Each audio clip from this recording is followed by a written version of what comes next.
Grail is about finding the Holy Grail within yourself. It is completely symbolic. The Holy Grail is your neck and head. The sides of your head. Whoa, the body's a temple and the pineal. You see what they did there?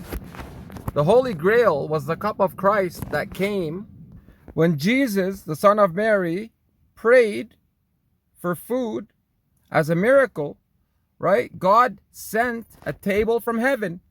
The cup of Christ came and food. This is where Judas betrayed, and this is where the Romans stole the cup of Christ. Judas told the Romans the cup of Christ came from heaven, and then the Romans got Judas to betray Christ. How do you think the Romans found out about it? The Holy Grail, the cup of Christ, that came from heaven. And it went missing. You see what they did here? Matthew 26:39 took place later that night in the garden.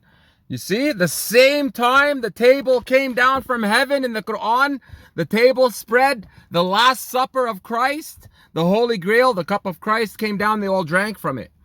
The same night is the day Judas betrayed. That's the same night Christ ascended, and that's the same exact night that Jesus prayed facing the temple. They changed this prayer. They put it happened later that night, but it didn't. They changed that. This prayer happened for the Last Supper to come, for the table to come from heaven. They hid that whole event to take the cup of Christ and turn their body into a temple and say their brain is heaven and the spine is the ladder. So they stopped praying facing the Temple Mount, because the cup of Christ was supposed to be a relic in the second temple. Just like the relic at the Kaaba, right? In the corner, the cornerstone, Prophet Abraham's cornerstone at Jacob's ladder, the Temple Mount, the rock that the sacrifice happened on, Prophet Yaqub's ladder to heaven. This was the prayer direction. The cup of Christ goes there. They took it and said the body's a temple. They're the ones who changed the message. And they added Nimrod's body temple from Babylon. And that guy reading it thinks it's Christ's teachings, but it's not. They got deceived. Babylonian, body is a temple. Fear, pineal. They call it higher consciousness when the pineal gland is associated with fear. And the heart is the kingdom of God. They're calling their brain heaven and the Holy Grail. They're worshiping themselves as gods, saying their God is inside of them. They lost their whole religion because of what Paul did. And then the Masons stole the cup of Christ and they took it to Britain. And that's why in the Holy Quran you have the table spread, and in the Holy Gospel you have the Last Supper, and then they said the crucifixion happened to hide the cup of Christ, because that was all on the same exact day. The same day that Jesus performed a miracle and all of the disciples seen with their eyes was the same day God told Jesus, whoever betrays you. And that's the same day Judas betrayed.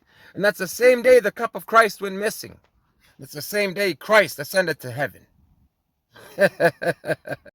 Why I'm telling you, Judas got crucified and they stole the cup of Christ. They thought they filled it up with Jesus Christ's blood because the Romans stabbed him and the blood came out. They thought they took Jesus Christ's blood, but they took the blood of Judas, who was being punished for betraying Jesus, which says in the Quran, whoever betrays you is going to get punished. Judas betrayed him and got punished. They filled up Judas, his blood. They took it to Britain, and the cup went missing, the Holy Grail. They changed the body to the temple. And this story is not even from the Islamic text. It's from the Masons themselves. But they messed up. They thought they had Jesus Christ's blood for 2,000 years. And then they found out it was Judas's blood right now. And that's why in the Holy Quran, God promises a severe, unprecedented punishment for anyone who disbelieves after the miraculous heavenly banquet, which contrasts with the Christian traditions of Judas's betrayal for 30 pieces of silver and Jesus' ascension into heaven, linked to the ascending stairways or pathways in Quran 73. And why is it linked to here? Because this is in Jerusalem. The door to heaven, the only access to heaven, is the door to heaven in Jerusalem. Christ ascended to it at 33 years old. God saved him and then punished Judas on the cross. And the Christians have been worshiping, thinking that it's Jesus, but in reality it was Judas being punished. And you know what? For 2,000 years, the sins of being worshipped as a god have been accumulated for 30 pieces of silver. And the people that are worshiping Jesus as a god, I urge you, go back to the 10 Commandments. And if you don't know them, another message came. Because the text in the Hebrew and the Christian explains that Jesus was a priest in the order of Melchizedek rather than the Levitical line of Aaron like Islam. This distinction was theologically significant because Levitical priests had to belong to the tribe of Levi by biological descent. By contrast, the Melchizedek order did not require an earthly genealogy because they're not from Shem's lineage. They're Romans who changed the message through Paul. In the Quran, the lineage of Jesus called Isa is continuing of Isho. They changed here Yeshua, they put him cursed on a cross. Islam fixed it, and you guys didn't really connect those dots because it's all found when you connect the Aaronic lineage to the Levitical priesthood. Because Prophet Moses said, Judah has no priests. So Paul removed him on purpose. He knew what he was doing. He removed him from Levi and put him with Judah with no priests so that they can disrespect Christ and put a bunch of nice words. The theological differences, okay, compared to the New Testament, focus on the Melchizedek priesthood. They changed Christ's lineage.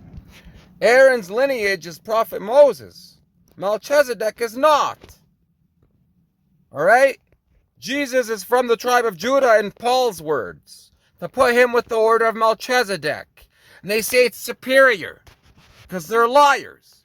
They worship a Canaanite god. So when you say the Father in heaven, you're worshiping Nimrod, El Elyon, the planet Saturn. It's not even an Abrahamic lineage. They removed Jesus totally from Prophet Aaron's lineage. The Quran reconnected him. Paul was a Roman. He added the bodies of the temple. The Romans lied. The Romans lied in 70 AD. You're going to believe the Romans? Come on, you guys. Islam, return the message. Yeshua means cursed salvation. Jesus took the curse, and he was cursed on a pole. That's why they're making fun of him. Isho continued in Islam, Isa. You guys are disrespecting Christ in the Bible so bad, all because you want your body to be a temple and to be forgiven. Go and pray like Jesus. In Matthew 26:39, if you want forgiveness. He himself prayed. That's an example. Instead, you call him Yeshu. You curse him just so you can be forgiven. You're not forgiven. I swear to God. I swear to your families. I swear to God. You're not forgiven. For Jesus dying on a pole. Didn't even happen. Judas died on a pole. You're praying to Judas. Wake up. It's not about your ego. Jesus really existed. And if you believed that, you cared about the truth. Instead, you guys care about your ego and what you think and what you want. Nothing on this planet is about you. Wake up. It's about the prophets of God. And Paul's lies and disgust that has 2 billion Christians worshiping Judas. And it doesn't matter who's on the pole being cursed, all right? It doesn't matter who's on it, because as long as they get a Trinity, then they can get the worship for Nimrod for continuous years afterwards. And that's why Judas was on the pole being punished for betraying Christ. And then John the Baptist 1 year later got beheaded by Herod because of his wife. John the Baptist offended Herod and his wife with the new marriage. He made fun of him. I love John the Baptist in front of everybody.